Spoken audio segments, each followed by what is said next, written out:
Welcome to the video, guys. There has been an update in the negotiations between the UK and the EU in relation to Brexit. And surprise, surprise, it's not gone the way of the EU and they're not happy about it. With Sky News reporting on it just a few moments ago, EU negotiator Michel Barnier blasts UK for refusing to budge ahead of short Brexit deadline.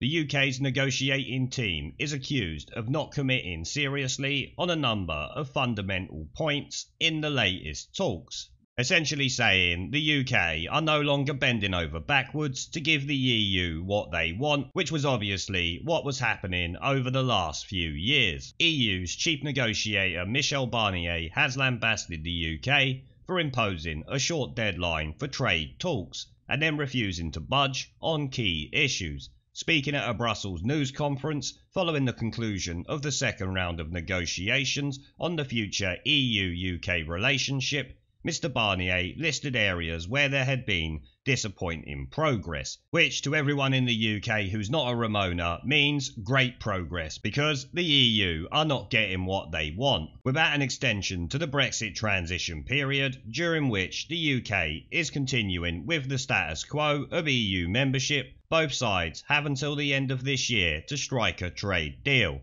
If an agreement is not reached, tariffs and quotas could be imposed on goods travelling between the EU and the UK.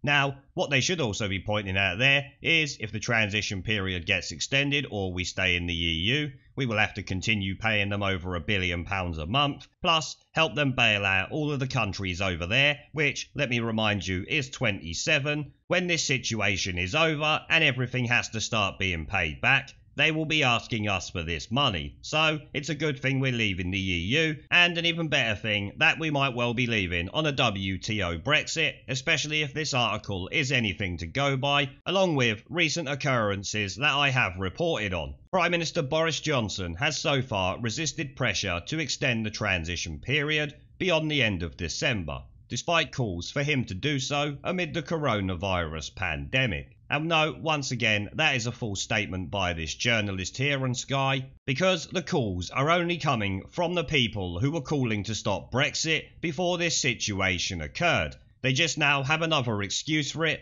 that they think is going to work. Let me tell you, it better not, and by the looks of it, Boris Johnson is not going to let it. I'm sure the people around him know staying in the EU after this situation is going to be far worse than even the most disastrous no-deal Brexit these Ramonas could imagine up, which we all know is not going to happen anyway. We do not want to be helping to bail out all of these countries, let me tell you that. After outlining those areas where little progress had been achieved in the latest round of talks, Mr Barnier said, "It's exceptional. Never in the history for such important negotiations with any third country have we been under such time pressure." Which, once again, is him moaning that he's not getting his own way and something the rest of the world and the UK shouldn't even care about. So I don't know why he's saying that, like the media are going to change the government's mind or something. I'm sure at this point in time, Boris Johnson's government knows if they go against the electorate again, like previous Tory governments and the Labour Party have done, they will end up in a similar position to the Labour Party at the last election, which, as we all know, is not a good thing. But this bit here is a true peach. The UK, therefore, cannot impose this short, brief timeline and, at the same time, not budge, make progress on some topics that are of importance to the EU. Well, the UK government doesn't need to care about what is important to the EU. Their only consideration needs to be the electorate that voted them in and who they are there to represent. So, yes, we can impose a short time period, brief timeline and not budge because we've told you what we want. It's not up for debate. This is how it's going to be. And by the looks of it, Boris Johnson might well be thinking that a no-deal Brexit is the best option. And I would have to agree, especially considering the bailouts that are going to be needed after this situation has passed, like I have said before. But it really goes to show how out of touch with current events this imbecile is, because he is still thinking we're under the 2017 to 2019 Parliament that would have changed its mind just based on what he had said there. Actually, when I think about it, we'd have already extended for 2 years, long before this situation had gone, if the election went the other way. The next negotiating rounds are scheduled for 11th of May and the 1st of June. The terms of the UK's withdrawal agreement from the EU, which was ratified in January, allow an extension of up to 2 years to the transition period.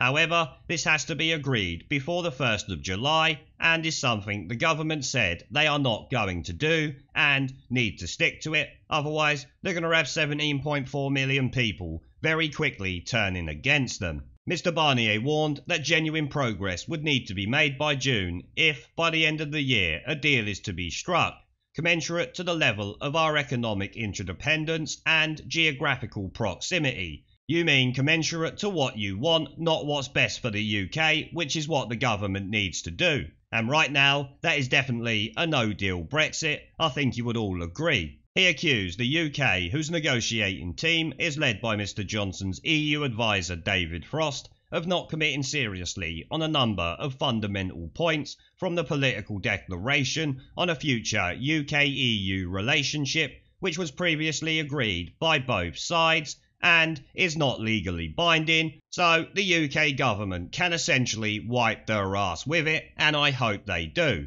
But what he means by not committing seriously on a number of fundamental points is not giving in to what the EU want around fishing and other matters, which is once again what the people of this country voted for in 2016 and why they voted Boris Johnson's government into power last year. Mr Barnier said the political declaration needs to be implemented in a serious, objective legal way, adding this is not the case now yet in a number of areas. Well, it's not legally binding, so like I said, you can take a run and jump on that.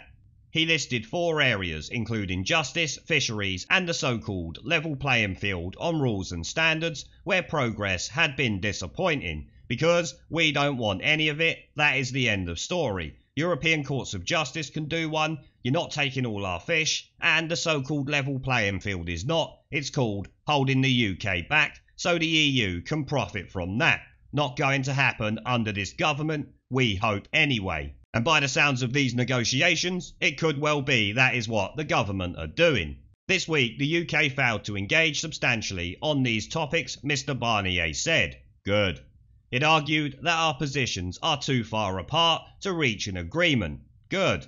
It also denounced the basic premise that economic interconnectedness and geographic proximity require robust guarantees. Because they don't, yous lot are just trying to protect yourselves. You are a protectionist entity after all. Yet again, this is what we agreed with Boris Johnson in our joint political declaration when Boris Johnson was under the cosh. Now he has the power, he should just shred that political declaration up, if you ask me. And he's deal with it, but that might be a bit more trickier.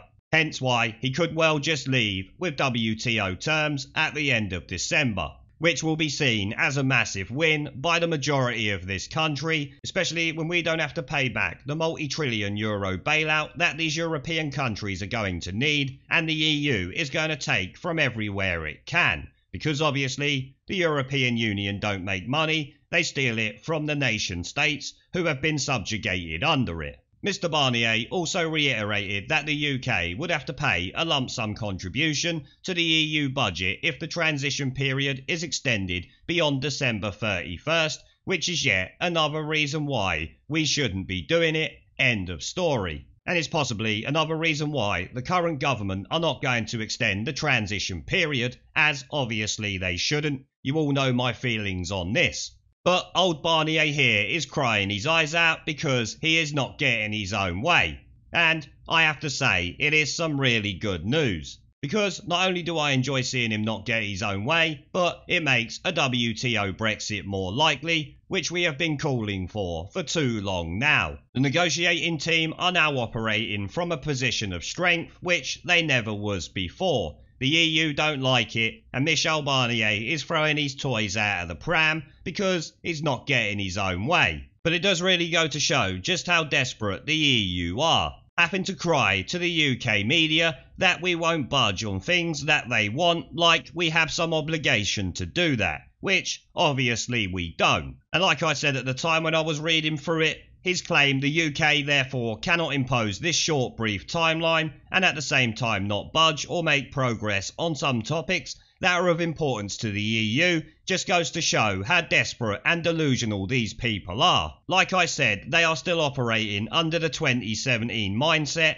that this government is obligated to do what the EU wants because of media and political pressure from within the House of Commons. The Ramonas are out now, remember. The government are apparently going to do what the people of this country voted for, which is what should have always been done. Doesn't need me to really point it out, does it? And in my opinion, as it says here, they should just scrap the next negotiating rounds and say we're leaving on WTO terms, end of story. No need for 11th of May or 1st of June. Let's hear what Barnier has to say if the UK government come out and say that. It would be classic, I think you will agree. Now before I go, I've started doing live streams and uploading gaming content on my second channel.